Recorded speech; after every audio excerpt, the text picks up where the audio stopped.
Salve, salve! Sejam todos bem-vindos, canal Ao Espírita. Eu, Mauro Mendes, começo o nosso bate-papo agradecendo a todos que participaram a semana passada, deixaram comentários, deixaram lá o gostei. E engraçado, não teve nenhum gostei, acho que o pessoal tá meio assim, né, bonzinho com a gente, mas pode colocar lá o não gostei, não tem problema não, gente. A gente tá precisando saber, né, essa questão toda. E esse não gostei e o gostei até dentro dos comentários possíveis, né? Então, as pessoas que aí deixaram os comentários, gostei, não gostei, tudo que envolve aí o nosso trabalho, né? Isso é muito importante porque vai nos dar uma visão de onde e como a gente pode melhorar, tá bom? Então, fiquem à vontade em se manifestar diretamente com a gente. E a gente agradece por isso. A gente quer realmente saber o que cada um está sentindo, como cada um está vendo isso, onde não ficou muito claro alguma coisa. Então, participem e coloquem aí as suas necessidades também, a participação direta, porque isso vai ser um elemento de muita riqueza para nós melhorarmos cada vez mais, ok? Então, vamos lá. E eu começo dizendo o seguinte, ó, não se esqueça aí, você que não se inscreveu, deixe o seu gostei, não gostei, ative o sininho. E agora tem o nosso site aí, acesse o nosso site que é o www.aoespirita.com. Vamos repetir aí, ó, pega a caneta, lápis, vou esperar, ó, 1, 2, 3. Pegou a caneta, o lápis já? Oh, mas vamos logo aí que eu tenho tempo aqui, ó, não é assim não, vamos lá, gente, vamos lá. Site www.aoespirita.com. Vamos que vamos, para frente porque atrás vem gente. Vamos ao trabalho e entendemos que é normal que hajam diferentes opiniões ao que a gente expõe aqui. E uma vez por nós compreendido, ficará muito mais fácil executarmos, né? A gente explicar a nossa posição, o que a gente pensa, enfim, tudo isso faz parte desse bate-papo. Nós estamos fazendo um bate-papo, trazendo aqui o que nós pensamos e queremos a participação de todos que pensam diferente ou que ratifiquem o nosso pensamento também. No nosso bate-papo de hoje, traremos curiosidades do meio espírita. Alguns causos interessantes, né? Nós temos aí algumas estatísticas, né? Estou falando causa aqui, mas na verdade tem alguns pontos que são estatísticos e vão trazer para nós uma visão do movimento espírita, de toda a condição de que isso está com adeptos, enfim, a gente tem hoje alguns dados estatísticos aí para falarmos sobre isso.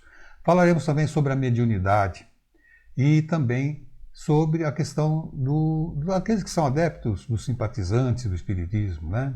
Como dito, a nossa proposta é que, em que pesem os assuntos, é o trato dos pontos de aplicação da doutrina espírita na teoria e na prática. O que nós estamos fazendo com a teoria?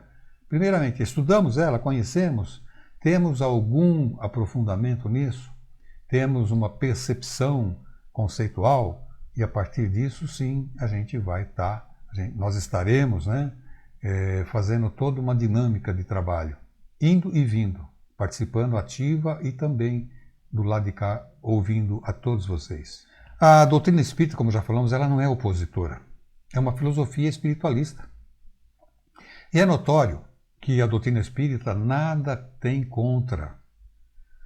Nada tem contra.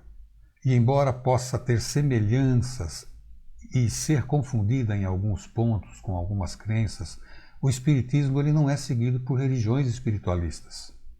Tem como base a obra do codificador francês Allan Kardec. Não faz uso de terapias como reiki, reflexologia, aromoterapia, florais, enfim, né? No espiritismo não se usa dessas terapias. E o porquê disso?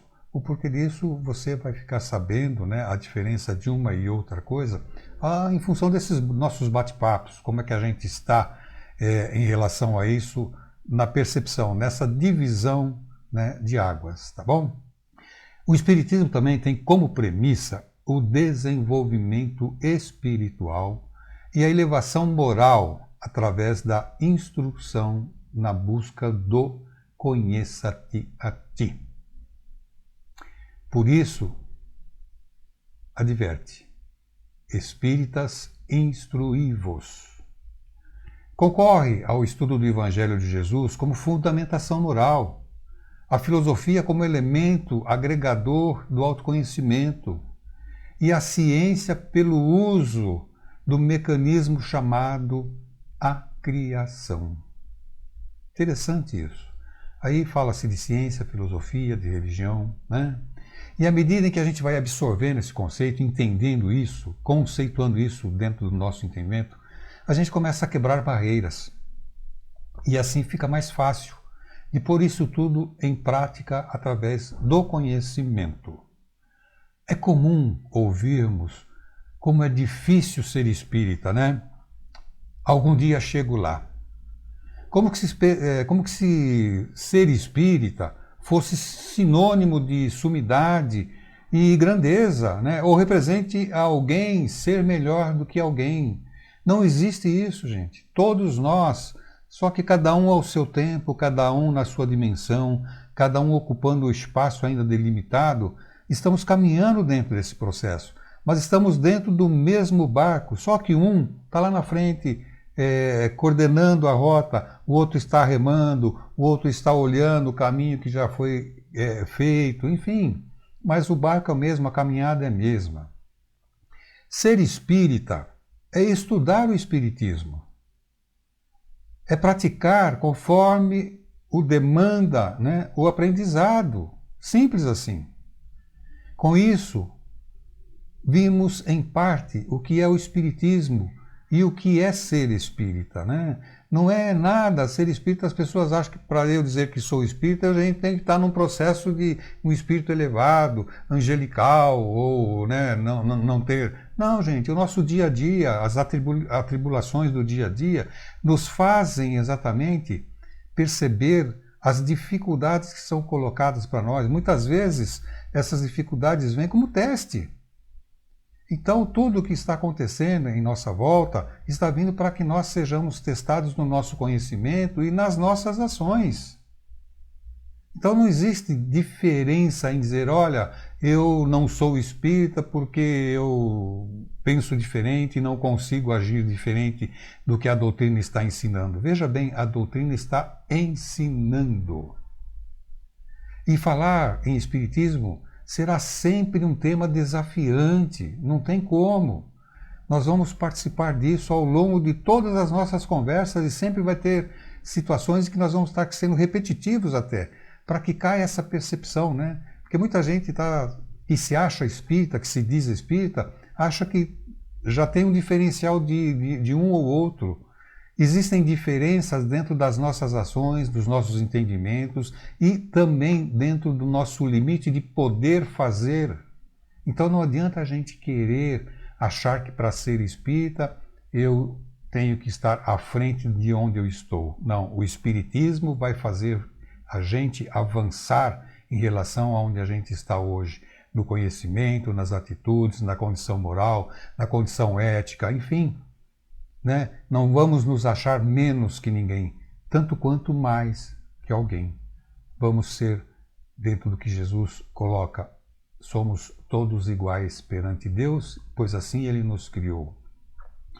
Se você está gostando dessa primeira introdução, inscreva-se. Dá lá o seu gostei, não gostei, ative o sininho, né? Traz aí para a gente essa condição da gente perceber como que a gente está chegando até você. Se está sendo satisfatório, se está faltando alguma coisa. Nos dê essa percepção, por favor. A gente fica nesse aguardo, é muito importante para a gente. Agora, contudo e por tudo, o Espiritismo nunca deixou de crescer no Brasil. Um levantamento do Instituto Brasileiro de Geografia e Estatística, o IBGE, feito em 2010, ele apontou na época 3.800.000 espíritas declarados no país. E comparativamente pela atual população, isso estaria devendo estar chegando nos 4,2 milhões. E estima-se que outros 40 milhões sejam simpatizantes, sejam simpáticos às ideias do Espiritismo, sobretudo sobre a reencarnação. Então vejam bem, existe toda uma questão a ser conceituada para que a gente possa dizer dentro do que estamos trabalhando no Espiritismo como Espiritismo e no Espiritismo como espiritualismo, né? Segundo a Federação Espírita Brasileira, mais de 14 mil entidades espíritas estão em funcionamento, entre hospitais, escolas, os centros, né, que seriam as casas espíritas. Números que não deixam dúvidas de que a doutrina de Allan Kardec encontrou no Brasil terreno para prosperar. Indica também o censo de 2010 que a idade média do espírita era de 37 anos, lá em 2010. E hoje, na pesquisa nacional aí, de 2021, ela está próxima dos 50 anos. Vejam bem, esse é um dado que, de alguma forma, ele nos preocupa, né? Parece que a casa espírita está envelhecendo, né? Vamos colocar de uma forma assim, para ficar não muito, mas de uma forma sutil. Então, nós estamos em 2022, né? Nós estamos aí com 12 anos, e 12 anos atrás a idade média nas casas espíritas das pessoas era de 37 anos, hoje está próximo dos 50 anos, né? E certamente o Brasil, dentro desse processo, o Brasil é a maior nação espírita do planeta. Não existe nenhum outro país no planeta Terra que tenha mais adesão ao espiritismo do que o Brasil. E por outro lado, a gente vê que a presença do jovem e da criança nas casas espíritas está tendo fortes indícios de estar em baixa, há pelo menos uma década. Se a gente pegar essa última década nossa, aí, 10 anos para trás, existia nas casas espíritas mais ação com a juventude, mais ação com as crianças, e de repente isso tudo por uma série de fatores. Veja bem, eu não estou aqui criticando casa espírita, não estou colocando nada em xeque, a gente está fazendo o seguinte, a gente está analisando a coisa dentro de um processo que tem um caminhar nisso, isso vai ter um futuro, lá no futuro, próximo ou distante, como é que isso vai estar, né? Como é que a casa espírita vai estar? Será que vai estar só com ancião e provavelmente desencarnado? Precisamos refletir sobre isso. E aí está a responsabilidade de nós espíritas de começarmos a fazer algo que não está sendo feito. Algo que estatísticas oficiais estão demonstrando que está tendo uma defasagem, está tendo uma demanda, uma saída, né? Uma falta de interesse. E o porquê disso? Muitas vezes essa falta de interesse é pela linguagem aplicada, pelas maneiras em que ainda tem todo um tradicionalismo dentro da mansuetude, dentro da fala mansa, sabe? O jovem de hoje, isso para ele não está lá muito consoante como entendimento. Então, é necessário que haja uma linguagem que seja atrativa para o jovem, que seja atrativa para a criança dentro de todo um contexto de fazê-los ter a participação dentro do processo de estar alegre com aquilo, de estarem realmente se sentindo bem. Isso está trazendo processos produtivos, né? E hoje, né, boa parte dos espíritas possui mais de 40 anos, certamente. Então, quanto menos jovens nas casas espíritas, menor a força para daqui a 5 anos, daqui a 4 anos, daqui a 10 anos, oxalá, Deus, enfim, como que isso vai estar? E o movimento perde essa força gradativamente. A gente vai deixando de preparar o terreno para semear, para que haja toda uma nova condição, né, de dar continuidade com essa obra, dar continuidade com essa doutrina. Na minha opinião, isso é um fator preocupante e deve ser pensado com muito carinho. Se o movimento espírita não realizar ações, além da atuação em pontos específicos, que seriam as casas espíritas, né? certamente essa evasão ou não adesão poderá aumentar. Quando se fala de simpatizantes do espiritismo, a coisa fica meio que assim, ó. Talvez, para compensar a pequena participação dos espíritas no Brasil, que atinge aí os 2%, né? Nós tenhamos que ter ações mais rápidas. Trazer pessoas com pensamentos diferentes dentro da dinâmica a ser alcançada. Porque eu falo francamente, falando por mim agora, dando a cara a tapa. Eu me reconheço dentro desse processo, né, em muitas coisas, meio que parado no tempo, fiquei parado naquilo. Então, como trazer essa linguagem, como fazer essa dinâmica nesse sentido de agregar valores novos, pensamentos novos, abrir a porta da casa espírita para todos que queiram vir participar. Porque parece que existe ainda aquela coisa, né? Não, o espiritismo é para poucos, não, o espiritismo é para todos. O espiritismo é para todos que queiram dela participar como doutrina, como aprendizado, como caminhada. Então, as estimativas sobre o número de simpatizantes do espiritismo acaba atingindo cifras entre 20 e 30 milhões de pessoas. E temos que considerar, contudo, que significativa parte desses simpatizantes, eles procuram a casa espírita mais pela possibilidade de receber ajuda, do que o interesse pela filosofia ou de melhor compreensão existencial. Devem ser considerados simpatizantes, não apenas os que frequentam esporadicamente a casa espírita, mas os que buscam simplesmente a literatura pela literatura, participam de redes sociais como curiosidade tão somente, e até mesmo os que nunca foram a uma casa espírita, mas de repente tem o lado da curiosidade de dizer, não, pô, me simpatizo, né? Acho legal, alguma coisa dentro disso me traz uma percepção, tem sentido, me faz pensar diferente de tudo aquilo que eu já vi até hoje. E esse é o ponto que a gente faz questão de trazer como alerta aos dirigentes da casa espírita. Dirigente da casa espírita, pelo amor de Deus, não estou pegando no teu pé, não. Não estou fazendo nada além de trazer um alerta, de parar para pensar como é que a casa espírita que eu represento hoje está trabalhando nesse contexto. O que está sendo feito? Será que nós estamos envolvidos tão somente na prática do espiritismo, dentro da questão dos passes, dentro da questão que envolve os trabalhos de desobsessão, enfim, tudo que vem dentro desse princípio? Será que é só isso que tem que ser feito na casa espírita? Né? Se nós não abrimos as portas para que as pessoas venham, que tenham oportunidade de renovação dentro de conceitos, de percepção, de vivência, isso tudo é necessário.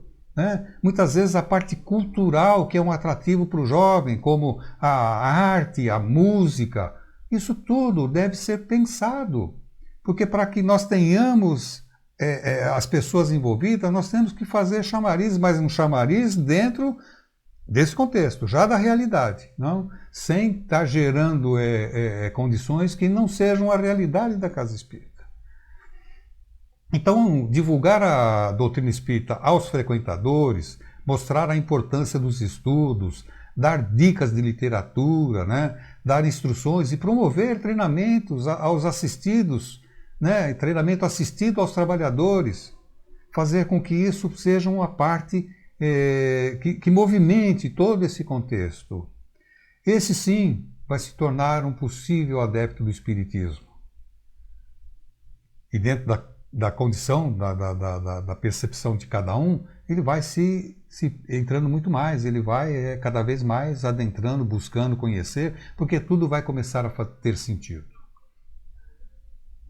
Semana que vem nós vamos falar disso, sobre esses pontos, sobre esses temas, sobre a casa espírita no Brasil, né?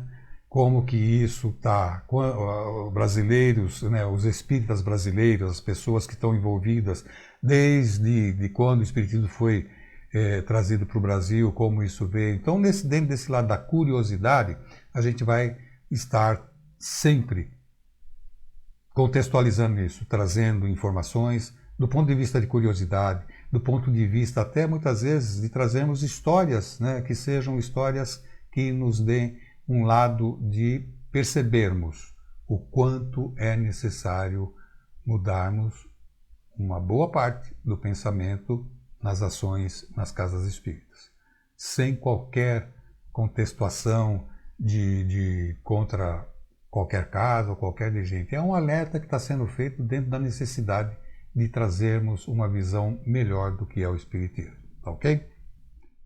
Agora, vamos falar um pouquinho sobre médium e mediunidade.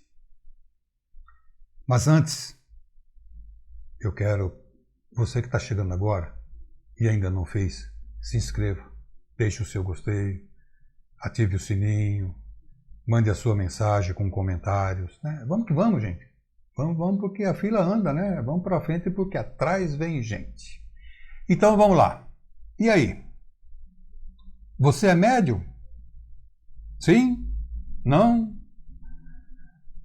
Dizem os espíritos que para conhecer as coisas do mundo visível e descobrir os segredos da natureza material, Deus concedeu ao homem a vista corpórea, os sentidos e alguns instrumentos especiais, como o telescópio, né? Com o telescópio, ele mergulha o olhar nas profundezas do espaço. Com o microscópio, ele descobriu o mundo dos infinitamente pequenos. E para penetrar o mundo invisível, Deus lhe deu a mediunidade. Você quer um briefzinho disso, né? Vai lá no Livro dos Espíritos, tem um tema lá que fala especificamente sobre isso daí, né? Então é interessante para a gente começar a se perceber médium ou não médium. Mas, como diriam alguns, eu não pedi para nascer, quanto mais para ser médium. Estou fora. Pois é, está fora não, gente. Ninguém está fora disso. Estamos vivos e dentro desse processo nós temos a condição de ser médiums e trabalhar, a necessidade de trabalhar a mediunidade. Todo aquele que sente em um grau qualquer a influência dos espíritos é, portanto, médium. A grande maioria das pessoas, por pura ignorância, passa muito tempo na obscuridade. E a falta do bom uso, ou uso inconsciente da mediunidade, acaba por trazer sérias consequências no dia a dia. No momento, não vamos citar qualquer fato, mas ao longo das semanas vamos trazendo observações. Para isso é que abrimos esse espaço, para comentários, para perguntas, para que você tire sua dúvida, para que você adentre esse universo e comece a se perceber como médium, querendo ou não, ter mediunidade, querendo ou não. Então, veja bem, hoje descobrimos que, querendo ou não, todos nós somos médiums e que existem diferentes graus de mediunidade, o que difere em cada um em sua potencialidade. E o que é mediunidade? Se existem médios é porque existe mediunidade, e se existe a mediunidade é para que haja médium. Mediunidade nada mais é do que um nome atribuído à capacidade humana que permite a comunicação entre os encarnados e os desencarnados. Essa faculdade se manifesta em todos os indivíduos de forma mais ou menos intensa. E independe de religião, raça, sexo, e tem uma escala de apresentação que ela é muito variada, né? Varia muito esse processo da escala da mediunidade. E é importante sabermos que fazer uso da mediunidade sem conhecer, não ter domínio sobre ela, é o mesmo que entrar num automóvel e tentar sair dirigindo sem conhecimento das leis que regem o trânsito e os mecanismos que os veículos dispõem para serem conduzidos. Então, não adianta eu querer simplesmente entrar no automóvel se eu não conhecer o automóvel, onde que eu coloco a chave, como é que eu ligo, como é que eu acendo o farol, como é que eu apago o farol, como é que eu buzino, enfim. Então eu tenho que conhecer o automóvel. E tenho que conhecer as leis de trânsito para que eu, ao sair na rua, sair dirigindo, eu não vá cometer nenhuma infração. Porque certamente se eu cometer infração, o que acontece? Eu vou ser multado. E aí eu vou ser um pecador do trânsito? Ora, vamos em frente que atrás vem gente, né? E existem muitas perguntas feitas por curiosidade ou necessidade. Por exemplo, como saber se eu sou médium? Quais são os tipos de mediunidade? É lícito cobrar pelo uso da mediunidade? Todas essas questões muitas vezes estão aí, né, no pensamento de cada um, como se dá no dia a dia, por que me aconteceu isso, por que acontece aquilo, de onde vem às vezes um insight, né, dá um lampejo, acontece alguma coisinha, como é que isso está sendo, como é que isso está recorrente na minha percepção. Mas sobre isso a gente vai falando ao longo das semanas, das próximas semanas, né? Então, é para isso que eu te espero aqui semanalmente, a gente fazer esse bate-papo, a gente trazer aqui de uma forma suave, tranquila, sem estar responsabilizando quem quer que seja, mas trazendo a necessidade de percebermos que isso tudo faz parte de um processo de responsabilidade, sim. Não estamos responsabilizando, mas há uma responsabilidade em todos esses atos, todos esses segmentos. Então, tire suas dúvidas, entre lá no nosso site, www.aoespirita.com.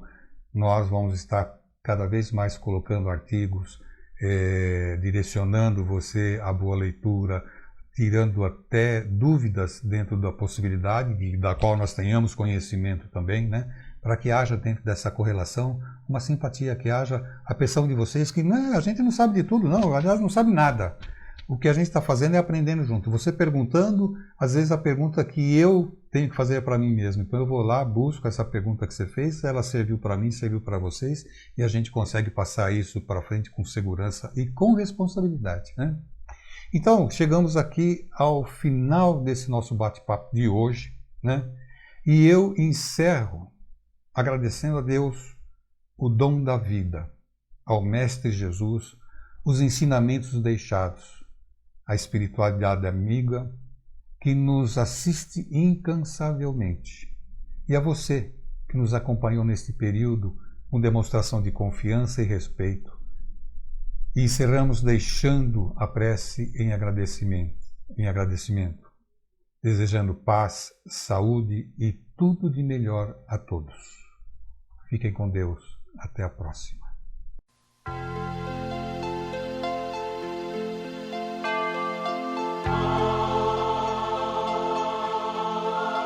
Boa noite, Pai. Termina o dia e a Ti entrego o meu cansaço. Obrigado por tudo e perdão. Obrigado pela esperança que hoje animou meus passos, pela alegria que vi no rosto das crianças.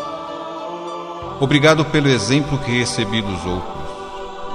Obrigado também pelo que me fez sofrer. Obrigado porque naquele momento de desânimo me lembrei que Tu és Pai. Obrigado pela luz, pela noite, pela brisa, pela comida, pelo meu desejo de superação. Obrigado, Pai, porque me deste uma mãe compreensiva e carinhosa.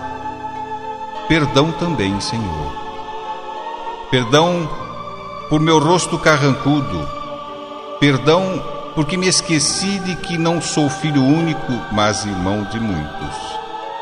Perdão, Pai, pela falta de colaboração, pela ausência do espírito de servir. Perdão porque não evitei aquela lágrima, aquele desgosto. Perdão por ter aprisionado em mim a Tua mensagem de amor. Perdão porque não estive disposto a dizer o sim como Maria. Perdão porque aqueles que deveriam pedir-te perdão não se decidem fazê-lo. Perdoa-me, Pai, e abençoa meus propósitos para o dia de amanhã. Que ao despertar me domine um novo entusiasmo. Que o dia de amanhã seja um contínuo sim numa vida consciente. Boa noite, Pai, e até amanhã.